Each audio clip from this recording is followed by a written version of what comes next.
This is the Yadea Trooper 1 moped-style electric bike. In this video, we're going to do a full review. First, I'll dive into all the components. Then we'll get into some first-person riding footage, talk about how the bike performs. It'll surprise you up our hill climb test. And finally, some third-person riding footage where I'll give you my concluding thoughts on this electric bike, as well as the pros and cons. Something you might not realize is that for every electric bike that we review on the channel, there's probably up to 5 electric bikes that we're declining to do a review. And you probably haven't heard of Yadea, so why did we accept this review? Firstly, the company is publicly traded. It has a market cap of around $5.5 billion.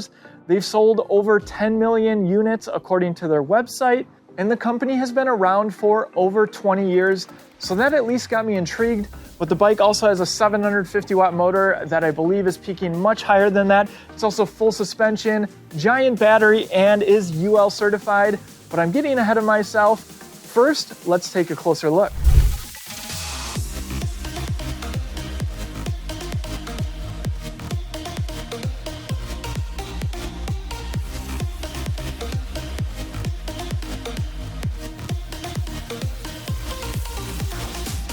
Let's talk price. The Trooper 1 comes in at $21.99, has a 331 pound capacity, weighs in at 80 pounds, and is good for riders 5'1" all the way up to 6'4" according to the company. This is something that's unique about this moped style electric bike. I measured a couple other moped style electric bikes and their seat height was much higher than the Trooper 1. This bike comes in at about 30.5 inches, which means as a 6 foot tall rider, I can easily just walk onto the seat. Now, of course, that does impact other things, notably pedaling. Moped style electric bikes aren't necessarily comfortable to pedal, and this one especially so.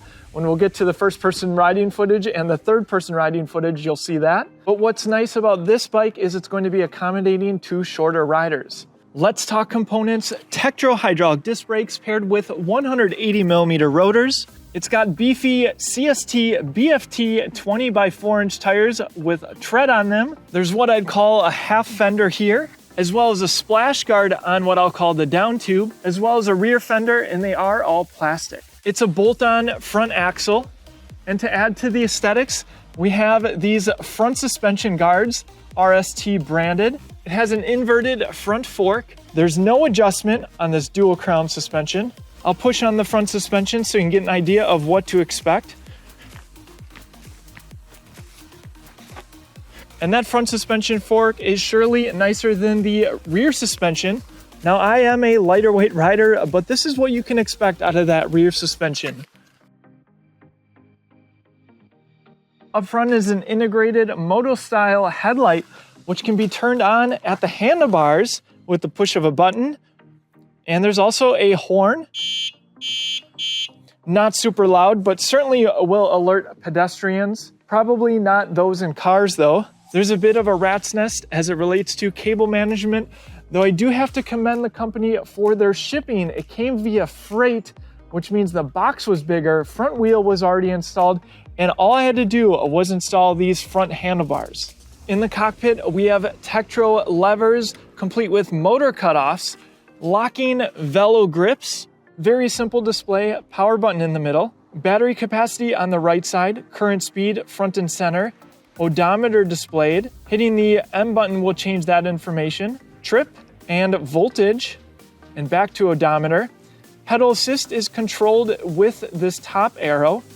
Eco, mid, and high, 3 levels of pedal assist. And this bike has a right-hand thumb throttle. What's nice with these handlebars is you have room for accessories like our cell phone mount, available at shop.eBike Escape, along with some other high-quality accessories that help support the channel, so thanks in advance. Now, you can't miss this battery because it is a massive 48 volt, 20 amp hour battery. Power button here on the left side along with the charger port. On the right side, you have the keys. To remove the battery, I'll turn the keys to the left. There is a battery indicator right here. And this is the simple tray mounting system that we find on a lot of electric bikes.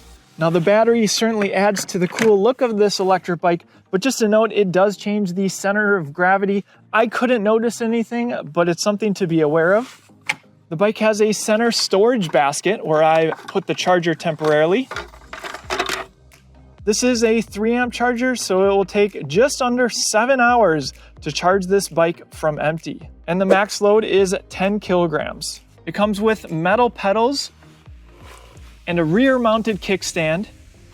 There's a look at the rear Tektro hydraulic disc brake. And I don't know if they're just overbuilding this bike, but check out the thickness of that motor cable that runs beneath the bike.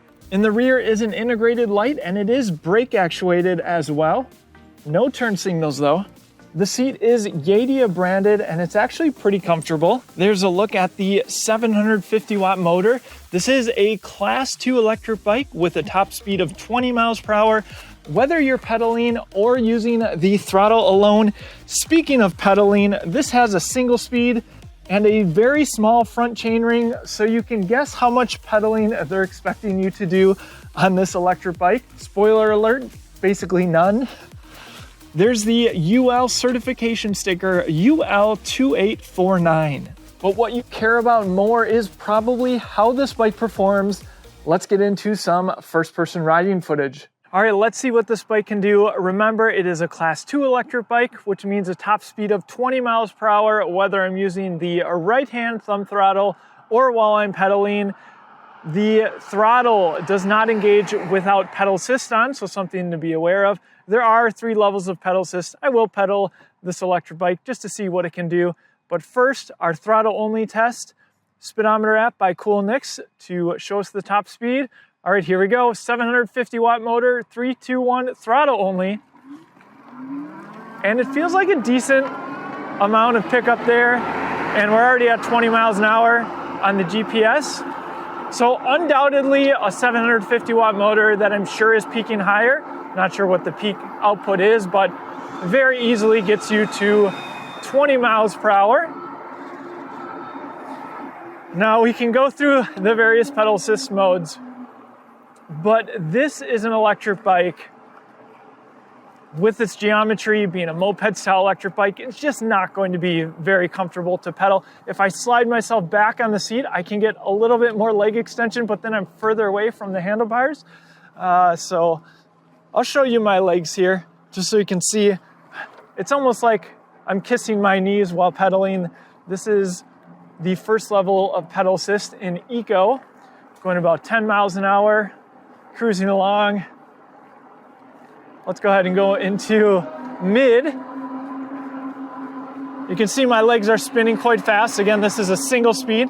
We're going about 15 miles an hour. And let's go into the highest pedal assist. There we go. Really feel like a lot of torque and that high mode. And that's also very noticeable with the throttle as well.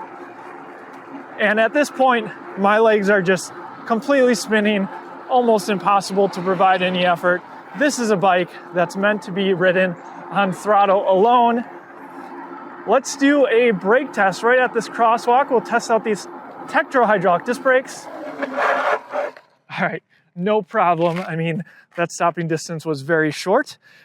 Really happy with these brakes. See these Tektro brakes on so many electric bikes, and they performed just great. I would say riding feel wise, the saddle is actually pretty comfortable, which can't be said about all moped style electric bikes. And I kind of like these handlebars. They're kind of you're not so leaned over, but you're not completely upright. Check out the third person riding footage. That'll give you a little bit idea, but I find that it's very comfortable. It just feels like you're on a mini motorcycle, which shouldn't be surprising. But how does this bike perform on hills? Let's get to our hill climb test. Welcome to the hill climb test. This is the hill that I test out all the electric bikes that I review on the channel so we can compare and contrast. GoPro makes this hill look so much smaller than it is, so we'll throw up a picture of the hill on the screen as well as the specs. And we're just gonna do a throttle only test and see what the minimum speed is. Generally, anything 15 miles per hour plus is really good. Closer we get to 20, of course. is even more impressive. And we'll see what this bike can do. And hill is just starting now.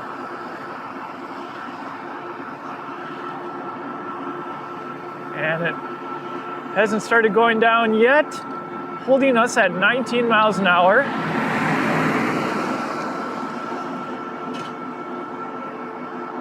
So far, so good. Okay, so far, I'm trying to think of another electric bike that I've reviewed that just holds me at 19. The display is reading 19.8 the entire time up this hill. Super impressive. There's 20.